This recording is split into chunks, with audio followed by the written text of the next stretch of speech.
അസ്സലാമു അലൈക്കും all, welcome back. ഇന്നത്തെ ഈവനിങ് സ്നാക്സ് ആയിട്ട് നമുക്ക് ബീഫ് കേക്ക് ഒന്ന് റെഡിയാക്കി എടുത്താലോ. വളരെ സിമ്പിളായിട്ടും അടിപൊളി ടേസ്റ്റിലും നമുക്ക് ഈ ഒരു കേക്ക് റെഡിയാക്കി എടുക്കാം. അപ്പോൾ നമുക്കിതിൻ്റെ റെസിപ്പിയിലേക്ക് പോകുന്നതിന് മുമ്പ് ഈ ചാനൽ ഇനിയും സബ്സ്ക്രൈബ് ചെയ്യാതെയാണ് നിങ്ങൾ കാണുന്നതെങ്കിൽ തീർച്ചയായിട്ടും ഒന്ന് സബ്സ്ക്രൈബും കൂടി ചെയ്ത് സപ്പോർട്ട് ചെയ്യണേ. അപ്പോൾ നമുക്ക് വീഡിയോയിലേക്ക് പോവാം. അപ്പോൾ ആദ്യം ഇതിലേക്കുള്ള മസാലയൊന്ന് റെഡിയാക്കി എടുക്കണം. അതിനായിട്ട് ഒരു കടായി ചൂടാക്കിയിട്ടുണ്ട്. അതിൽ 2 ടേബിൾ സ്പൂണോളം വെളിച്ചെണ്ണ ഒഴിച്ച് കൊടുക്കുക. വെളിച്ചെണ്ണ നന്നായി ചൂടായി വരുന്ന സമയത്ത് മീഡിയം സൈസുള്ള 2 സവാള ചെറുതായി കട്ട് ചെയ്തത് ഇതിലേക്ക് ചേർത്ത് കൊടുത്തിട്ട് നന്നായിട്ടൊന്ന് വഴറ്റിയെടുക്കാം. അപ്പോൾ പെട്ടെന്ന് വഴണ്ട് കിട്ടാനായിട്ട് ആവശ്യത്തിനുള്ള ഉപ്പ് കൂടി ചേർത്ത് കൊടുക്കണം കേട്ടോ. എന്നിട്ട് നല്ലതുപോലെ ഒന്ന് വഴറ്റി കൊടുക്കാം. ഇതിലേക്ക് ഇനി ഒരു തണ്ട് കറിവേപ്പിലയും 1 ടീസ്പൂൺ ഇഞ്ചി വെളുത്തുള്ളി പേസ്റ്റും കൂടി ചേർത്ത് കൊടുക്കുക. എന്നിട്ട് ഈ ഒരു പച്ചമണം മാറുന്നത് വരെ നന്നായിട്ടൊന്ന് വഴറ്റി കൊടുക്കാം. പിന്നെ എരിവിന് ആവശ്യമായ 2 പച്ചമുളക് ചെറുതായി കട്ട് ചെയ്തതും കൂടി ഇതിലേക്ക് ചേർത്ത് കൊടുക്കുന്നുണ്ട്. എരിവ് കൂടുതൽ വേണമെങ്കിൽ പച്ചമുളകിൻ്റെ അളവ് കൂട്ടിക്കൊടുക്കാവുന്നതാണ്. ഇതിലേക്ക് ഇനി മസാലപ്പൊടികൾ ചേർത്ത് കൊടുക്കണം. അപ്പോൾ ഒരു 1/4 ടീസ്പൂൺ മഞ്ഞൾപ്പൊടിയും 1/4 ടീസ്പൂൺ കുരുമുളക് പൊടിയും 1/2 ടീസ്പൂണോളം ഗരം മസാലയും 1/4 ടീസ്പൂണ് പെരുംജീരകം പൊടിച്ചതും കൂടി ചേർത്ത് കൊടുക്കുക. ഇത് നന്നായിട്ട് എല്ലാം കൂടി ഒന്ന് മിക്സാക്കി കൊടുക്കുക. അപ്പോൾ ഇത്രയും മതി കേട്ടോ അതിലേക്കുള്ള മസാലപ്പൊടികൾ. നമ്മളിതിൽ മുളക് പൊടിയൊന്നും ചേർക്കുന്നില്ല കേട്ടോ. ഇനി ചേർക്കുന്നത് ബീഫാണ്. ഞാനിവിടെ കുറച്ച് ബീഫ് മഞ്ഞൾപ്പൊടിയും കുരുമുളക് പൊടിയും ഉപ്പും കൂടി ചേർത്തിട്ട് വേവിച്ചെടുത്തിട്ടുണ്ടായിരുന്നു. അതും കൂടി ഇതിലേക്ക് കൈവച്ചിട്ടൊന്ന് പിച്ചി കൊടുത്തിട്ട് ഇതിലേക്ക് ചേർത്ത് കൊടുക്കാം കേട്ടോ.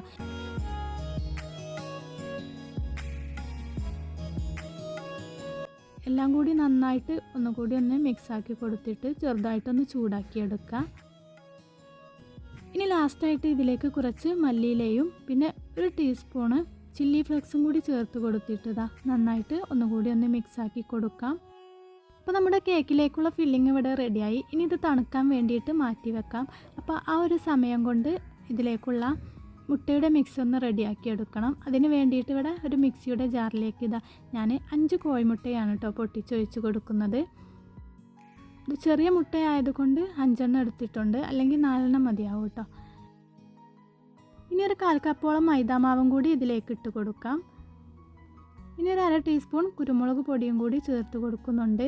പിന്നെ സൺഫ്ലവർ ഓയിൽ 1 ടേബിൾ സ്പൂണ് ചേർത്ത് കൊടുത്തിട്ടുണ്ട് കേട്ടോ. 2 ടീസ്പൂണ് പാലും കൂടി ചേർത്ത് കൊടുക്കുക. ഇനി ഇവയെല്ലാം കൂടി നന്നായിട്ടൊന്ന് അടിച്ചെടുത്തിട്ട് വരാം. അപ്പോൾ ഈ അടിച്ചെടുത്ത മുട്ടയുടെ മിക്സ് ഒരു ബൗളിലേക്ക് മാറ്റി കൊടുക്കാം. ഇനി നേരത്തെ തണുക്കാൻ വേണ്ടി മാറ്റി വെച്ചിട്ടുള്ള ബീഫിൻ്റെ ഫില്ലിങ്ങും കൂടി ഈ ഒരു മിക്സിലേക്ക് ഇട്ട് കൊടുത്തിട്ട് നന്നായിട്ട് എല്ലാം കൂടി ഒന്ന് മിക്സാക്കി കൊടുക്കുക.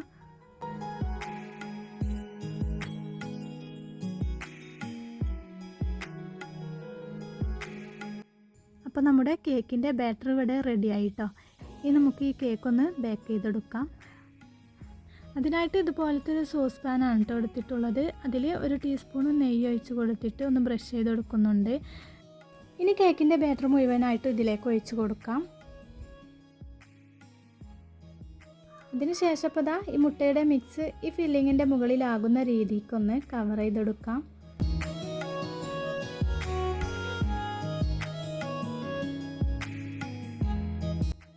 ഇനി ഒരു ഭംഗിക്ക് വേണ്ടി 2-3 മല്ലിയിലൊക്കെ ഇതുപോലെ വെച്ച് കൊടുക്കാം കേട്ടോ. ഇത് അടച്ച് വെച്ചിട്ട് നമുക്കിത് ബേക്ക് ചെയ്തെടുക്കാം. അപ്പോൾ ഇത് ബേക്ക് ചെയ്തെടുക്കാനായിട്ട് ഇതേപോലത്തെ ഒരു പഴയ പാന് അടുപ്പത്ത് വെച്ച് ചൂടാക്കിയിട്ടുണ്ട് കേട്ടോ. ഒരു 5 മിനിറ്റോളം ഇത് ചൂടാക്കി എടുത്തിട്ടുണ്ട്. ഇതിൻ്റെ മുകളിലായിട്ടാണ് കേട്ടോ ഈ ഒരു കേക്കിൻ്റെ ടിന്ന് വെച്ച് കൊടുക്കുന്നത്.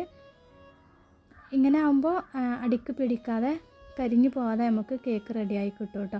അപ്പോൾ ഒരു 30 മിനിറ്റോളം വേണ്ടി വന്നു ഇത് കുക്കാക്കി എടുക്കാനായിട്ട്. അപ്പോൾ നമ്മുടെ കേക്കൊക്കെ നന്നായിട്ട് വെന്ത് വന്നിട്ടുണ്ട് കേട്ടോ. ഇനി ഇതിൻ്റെ മുകൾ ഭാഗം കൂടി ഒന്ന് ചൂടാക്കി എടുക്കണം. അപ്പോൾ ഇതുപോലത്തെ ഒരു പരന്ന പാനിലാണ് ഞാൻ കുറച്ച് നെയ്യ് ഒഴിച്ച് കൊടുത്തിട്ടുണ്ട്. അതിൻ്റെ മുകളിലായിട്ട് ഈ ഒരു കേക്ക് മറിച്ചിട്ട് കൊടുക്കാം. അപ്പോൾ 1 മിനിറ്റ് മതിയാവും കേട്ടോ ഇതിൻ്റെ മുകൾ ഭാഗം ഒന്ന് ചൂടാക്കി എടുക്കാനായിട്ട്. എൻ്റേത് ഒരു 2-3 മിനിറ്റോളം ആയിട്ടുണ്ടെന്ന് തോന്നുന്നു. പക്ഷേ ഇതിൻ്റെ മുകൾ കണ്ടില്ലേ, ഇത്ര കരിഞ്ഞു പോയിട്ടോ. അപ്പോൾ എങ്കിലും കുഴപ്പമില്ല, കേക്കൊക്കെ അടിപൊളിയായിരുന്നു കേട്ടോ. അപ്പോൾ നമ്മുടെ ബീഫ് കേക്ക് ഇവിടെ റെഡി ആയിട്ടുണ്ട്. ഇതുപോലെ കേക്ക് നിങ്ങൾ റെഡിയാക്കി എടുത്തിട്ടില്ലെങ്കിൽ തീർച്ചയായിട്ടും ഒന്ന് ട്രൈ ചെയ്ത് നോക്കണം കേട്ടോ. ഇനി ഞാനിതൊന്ന് കട്ട് ചെയ്തിട്ട് കൂടി കാണിച്ചു തരാം.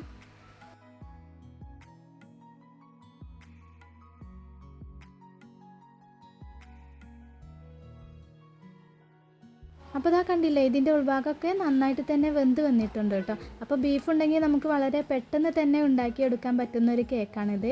ഇനി ഇതുപോലത്തെ അടുത്ത മറ്റൊരു വീഡിയോയുമായി വീണ്ടും വരാം. അതുവരേക്കും എല്ലാ കൂട്ടുകാർക്കും അസ്സലാമു അലൈക്കും.